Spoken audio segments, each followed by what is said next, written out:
আসসালামু আলাইকুম, আমি মোহাম্মদ মুস্তাফা কামাল আপনাদেরকে জানাচ্ছি ডিজাইন ইউর প্রজেক্ট.blogpost.com এর পক্ষ থেকে শুভেচ্ছা। আজকে আমরা একটা নতুন টিউটোরিয়াল শুরু করব ফটোশপ এর।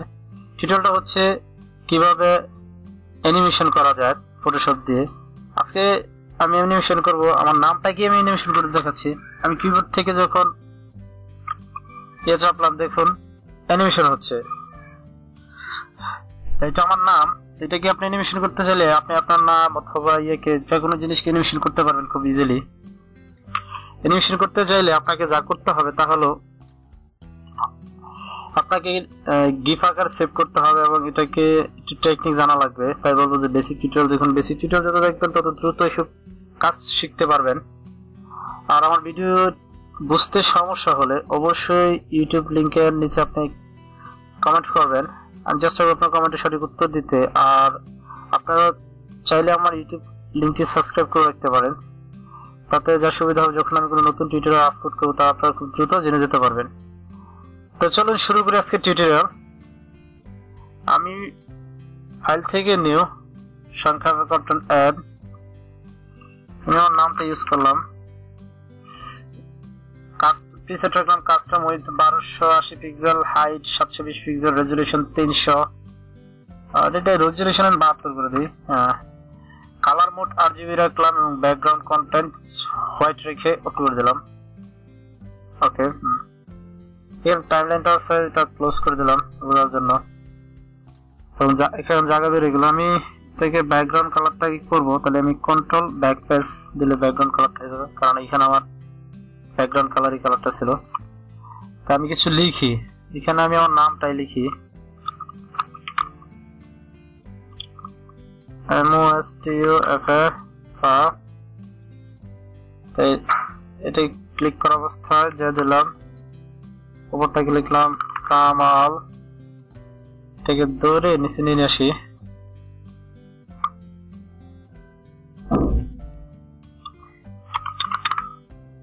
কামাল হয় না, দেখুন কামাল লেখা যায় নাই, ভুল হয়ে গেছে প্রথম অবস্থায়।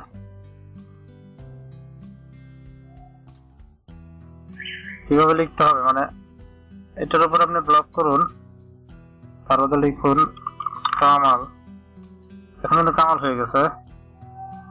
তারপরে এটাকে আমি আবার কপি নিলাম, কন্ট্রোল এটাকে আমি নিচে নামিয়ে নিই।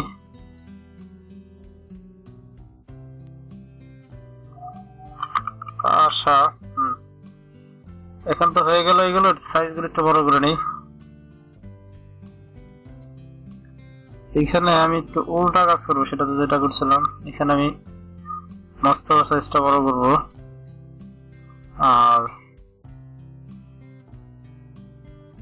আর যেটা করবো সেটা হচ্ছে পাশার সাইজটাকে বড় করব।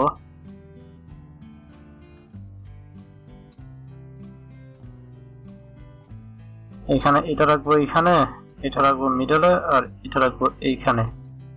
তা আচ্ছা, কামাল সাইজটা একটু বড় করি, একবার ছোট হয়ে গেছে, কারণ পরবর্তীতে দিতে গেলে সমস্যা হবে। হ্যাঁ, তার চেয়ে বড় করবো পাশাটাকে, বড় করবো। লেয়ার সিলেক্ট করে পাশাটাকে দিই এই পাশা। এখন যে কোনো একটার উপর আমি অপশন প্রয়োগ করবো, অর্থাৎ এখানে যেরকম আপনার স্ট্রোক দিয়েছে স্ট্রোক দিয়ে নেই। এটা ডাবল ক্লিক করলে স্ট্রোক অপশন চলে আসলো। এখন স্ট্রোক সাইজটা একটু বড় করে দিই, এটার কালারটাকে পরিবর্তন করে দিলাম। এটাকে আমি অল্টার ধরে নিচেরটাতে দিয়ে দিলাম, যেটা সরি এটাকে আমি অল্টার ধরবো, অল্টার ধরে নিচেরটাকে দেবো। হ্যাঁ, তারপর অল্টার ধরে নিচেরটাকে দেবো, অথবা আপনি কপি করে নিতে পারেন। স্ট্রোকগুলোর কালার পরিবর্তন করে দেই, এটা লাল করে দিলাম, লাল হয়ে গেল। এটাকে পাশাটা স্ট্রোকটা পরিবর্তন করে দেই, এটা স্ট্রোকটা যদি আমি হলুদ করে দিলাম। ঠিক আছে, এই হলো আমার কাজ প্রায় শেষ। এখন যাব আমি উইন্ডো থেকে আমার দরকার টাইমলাইন। এই যে টাইমলাইন দেখতেছেন, এই যে টাইমলাইনে ক্লিক করবো, এই যে টাইমলাইন চলে আসছে। এখানে চাচ্ছে যে ক্রিয়েট ফ্রেম অ্যানিমেশন আর দেখাতে বলে গেছি। এখানে দুটো অপশন, একটা হচ্ছে ক্রিয়েট ভিডিও টাইমলাইন আর একটা হচ্ছে create frame animation. Frame animation click করে এটার উপর ক্লিক করব, ফ্রেম অ্যানিমেশন চলে আসছে। এখন আমি এটাকে যেখানে দেখুন এই যে অপশনটাকে বলা হয় ক্রিয়েট, এখানে ক্রিয়েট করলাম। ক্রিয়েট করার পর শুধু আমি মোস্তফাটাকে রাখবো, দুটোকে ইনভিজিবল করে দেবো। এটাকে আমি আবার ক্লিক করলাম, দেখুন এখানে কিন্তু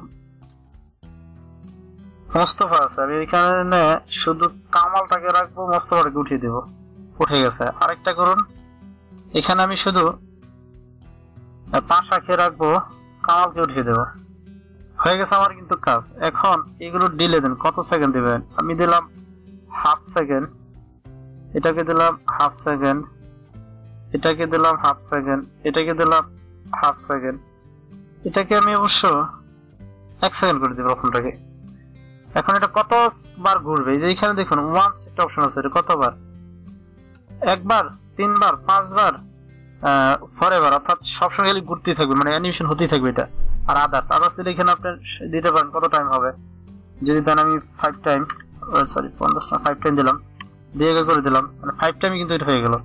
এখন কিবোর্ড থেকে যদি আমি করি পেজ বার যদি আমি দেই, তাহলে এটা কিন্তু কি হয়ে যাবে দেখুন, 5 বার কিন্তু এটা হবে। 1 2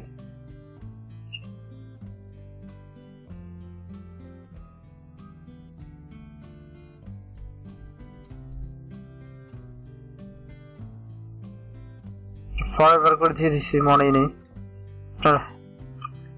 এই হলো আপনার, এটা হয়ে গেল না, এটা 50 টাইমস এটা দিয়ে দিছি, 50 টাইমস, এই জন্য 50 টাইমস দেখাচ্ছে। এখন ডাবল ক্লিক করুন, আপনার চাইলে এটাকে আদার মানে 5 বার করবো। ওকে, আমি 5 বার দিলাম, দিয়ে করে দিলাম। এখন যদি এটার ফলাফল দেখি, 1 বার, 2 বার, 3 বার, 4 বার,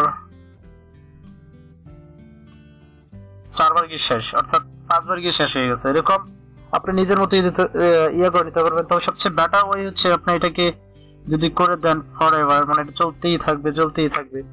এখন তো এটার কাজ শেষ, এখন এটাকে আমি সেভ করবো। আমি ওকে সেভ করলে অবশ্যই ওয়েব আকার সেভ করতে হবে। আমি যাবো save for web, save for web থেকে এখানে দেখুন এই যে প্রেজেন্ট দা আছে গিভ 64 নো ডেপথ, এই ডেপথে গিয়ে আপনাকে এই সব এটাকে গিফট আকার, নিচেটা গিফট আকার রাখতে হবে। এটা কালার 64, সিলেক্টিভ কিছু না, নো ডেপথ, ট্রান্সপারেন্সি দিয়ে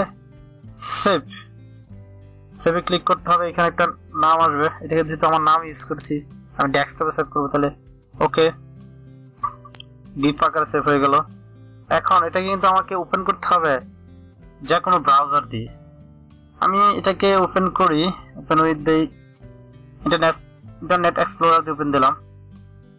দেখুন এখন কিন্তু আমার এটা হয়ে গেল, অর্থাৎ অ্যানিমেশন হয়ে গেল। তা এভাবেই আপনার অ্যানিমেশনের কাজ করে। অন্য একটা টিউটোরিয়াল দেখাবো যে আমরা যেরকম লোডিং সার্কেল বানাই, এই লোডিং সার্কেলের একটা দেখাবো, তারপরে বিভিন্ন ধরনের ইমেজকে অ্যানিমেশন করে দেখাবো। তো আজকে এই পর্যন্তই, অন্য একটা টিউটোরিয়াল দেখা হবে বলে শেষ করছি না। আবার বলছি যে আমার ভিডিওটি বুঝতে সমস্যা হয় তাহলে অবশ্যই ইউটিউব চ্যানেলের নিচে আপনি কমেন্ট করবেন, আমি চেষ্টা করবো আপনার কমেন্টের সঠিক উত্তর দিতে। আজকে এই পর্যন্তই, আল্লাহ হাফেজ।